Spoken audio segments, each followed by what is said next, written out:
uma iniciativa mais de mobilização dos estudantes, que é o Brasileirão Saeb, que a Raíssa vai explicar um pouquinho. Isso.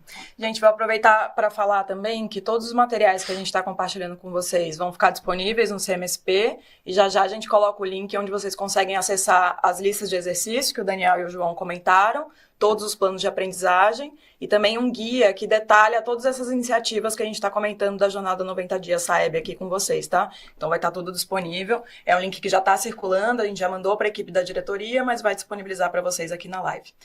Então, como o Daniel falou, a gente tem, além desse pilar de aprendizagem que a gente explorou agora com as listas de exercício para língua portuguesa e matemática, planos de aprendizagem para o componente de OE, nono ano e terceira série, e também as atividades que estão disponíveis nas plataformas Khan e Matific, a gente tem um pilar importante de engajamento.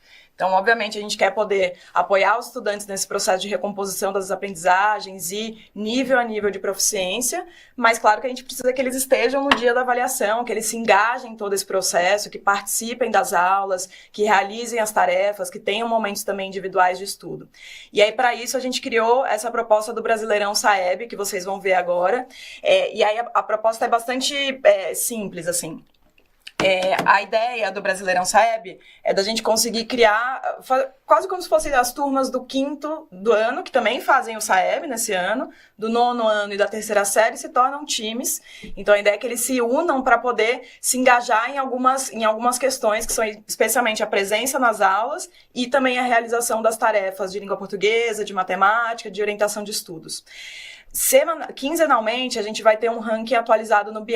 Esse BI vai ficar disponível a partir do dia 11 de agosto. E a gente vai poder ter outras oportunidades para mostrá-lo para vocês com mais detalhes, mas é para ser um BI simples. Logo em seguida eu mostro também quais são essas pontuações. E aí a ideia é que as turmas se engajem nesse processo e a gente tenha duas finalizações, dois resultados no final das contas em relação a isso. Um deles seria uma taça Brasileirão Saeb simbólica para a turma com maiores pontos, então que a escola se organize em relação a isso, para que os alunos se engajem nesse processo.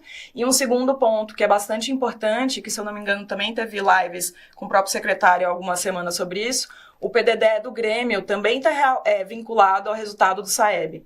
Então, as escolas, caso atinjam a meta diamante, podem receber, os Grêmios, né, podem receber até R$100 por aluno, o que dá um valor super significativo para os alunos conseguirem definir o que é prioridade para a escola deles e tomar decisões de como usar esse recurso. E aí, como é a nossa proposta de pontuação quinzenal? Então, essa pontuação já vai ser calculada automaticamente por BI. Uma dos pontos aqui é em relação às tarefas. E isso especificamente para o nono ano e para a terceira série. Essas tarefas que o Jeff falou para a gente em relação à orientação de estudos. Então, esse é um ponto que vai contar aí para os alunos. Então, de 0 a 50% das tarefas realizadas, 0 pontos, de 51 a 74, 1 ponto, e assim por diante. Toda essa pontuação vai estar detalhada no guia. Uma segunda pontuação que vai entrar nessa contabilização do Brasileirão é a frequência dos alunos nas aulas. Então, obviamente, é importante que eles estejam participando junto com os professores, com frequência. Então, para o nono ano e para a terceira série, tem a pontuação igual do quinto ano. Acho que a diferença que eu queria ressaltar aqui, para o quinto ano, a gente não tem um componente de orientação de estudos nos mesmos moldes que a gente tem para nono ano e para a terceira série. Então, para o quinto ano, a proposta é que a pontuação seja a frequência. E aí, além dessas dois, tanto da tarefa quanto da frequência, a gente tem pontuações adicionais que vão ser calculadas no momento do Saeb. Então, a frequência no dia do Saeb e depois o desempenho das 3 turmas com melhores médias em língua portuguesa e em matemática na prova paulista e no simulado Saeb. Então, tem uma série de questões aqui que vão ser contabilizadas.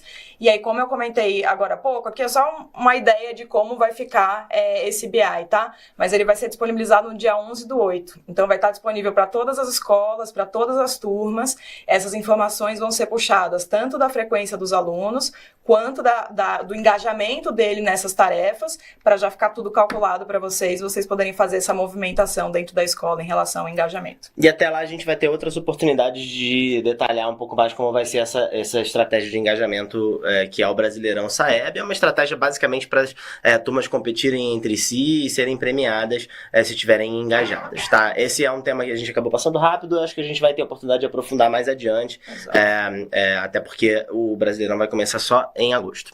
Bom, pessoal, até aqui a gente fez uma explanação grande sobre essa jornada de 90 dias para o SAEB. Isso tem muito a ver com professores de português e matemática. Você é professor de humanas, professor de ciências da natureza, professor de outros componentes curriculares, deve estar pensando, puxa, a gente falou bastante sobre português e matemática, mas e os meus componentes? Então agora a gente vai falar sobre alguns temas que são muito relevantes também para os outros componentes curriculares, que não só português e matemática.